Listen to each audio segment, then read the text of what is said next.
1987 میں پہلی بیٹی کی شادی پر میں اتنا ہی بدحواس تھا جتنا ہر باپ کو ہونا چاہیے۔ بارات کے 700 مہمانوں کے کھانے کا انتظام کرنا تھا۔ جون ایلیے نے مشورہ دیا، جانی رئیس بھائی سے پوچھ، ان کے قبضے میں جنات ہیں۔ رئیس امروی فکر سخن میں محو تھے، سر اٹھا کے بولے، پگڑی والا سب کر دے گا، لالو کھیت سپر مارکیٹ کے پیچھے ملے گا۔ اور پھر بہر خیال میں ہوتا زن۔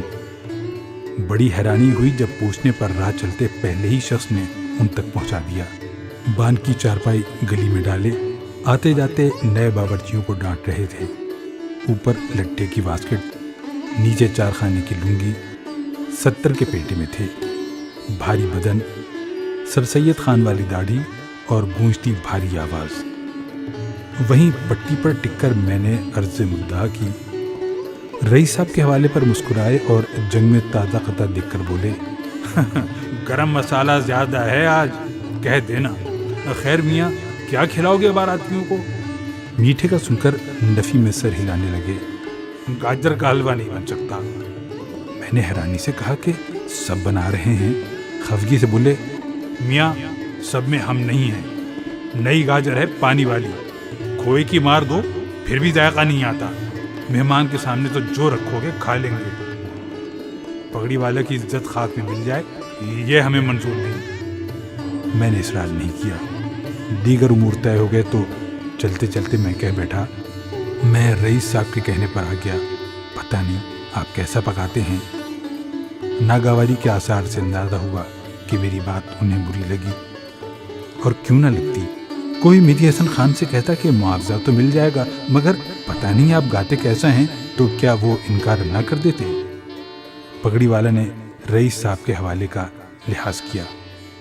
تقریب سے ایک دن قبل رات 12 بجے کال بیل پر نکل کے دیکھا تو پگڑی والا خوان پوش سے ڈھکا تھال لیے موجود کسی تقریب سے لوٹے تھے۔ بولے، لو میاں دیکھو ہم کیسا پکاتے ہیں۔ اور سوزوکی میں بیٹھ یہ جا وہ جا، یہ کہنا ابس ہے کہ کھانا ان کی فنکاری کی صنعت تھا۔ بارات سے ایک دن قبل طلب کیا اور بولے، میاں بنڑے کی دیکھ کا کیا ہوگا؟ میں سٹ پٹایا اور پوچھا، وہ کیا ہوتی ہے؟ وہ ہنسے اور بولے، میاں دلہن کے ساتھ بھی تو کھانا جائے گا، خیر کر لیں گے ہم۔ تقریب میں اپنے ساتھ خوبصورت گوٹے کے کام والے خوان پوچھوں سے ڈھکی 2 چھوٹی دیگیں الگ لائے۔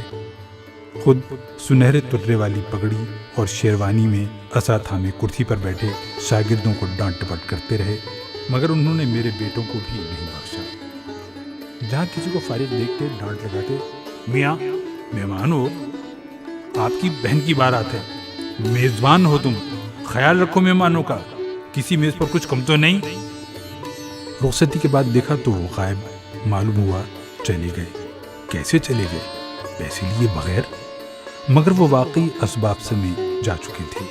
اگلے دن ولیمہ تھا، پھر چوتھی کی رسم۔ 5ویں دن فرصت ملی تو میں ان کے گھر گیا۔ اسی طرح گلی میں چارپائی ڈالے بیٹھے ملے۔ میں نے گلہ کیا کہ سارا کام آپ نے بہت اچھا کیا، خرابی آخر میں کی کہ پیسے لیے بغیر چلے آئے۔ وہ مسکرائے اور بولے، میاں لڑکی والوں سے پیسے آج تک نہیں مانگے ہم نے، اللہ جانے ان پر کیسا وقت ہو۔ بیٹی کی شادی آسان نہیں ہوتی، نصیب کا ہوگا تو وہ خود ہی دے جائیں گے، جیسے تم خود آ گئے ہو، ورنہ میں کبھی مرتے دم تک نہ آتا۔ میں دم بخود پگڑی والا کو، اس باورچی کو دیکھتا رہا جس کا ترے دستار اس کی ناقابل یقین وزاداری، فراخ دلی اور توکل نے میری نظر میں ماؤنٹ ایوریسٹ سے بھی اونچا کر دیا تھا۔ یہ 20,000 روپے کی رقم تھی۔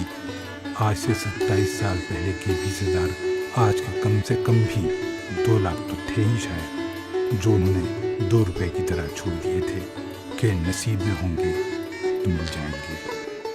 ان کے مرنے تک ایسا رہا کہ ہم فون کرتے تھے اور وہ تقریب کا انتظام ایسے سنبھال لیتے تھے جیسے میزبان ہم نہیں وہ ہیں۔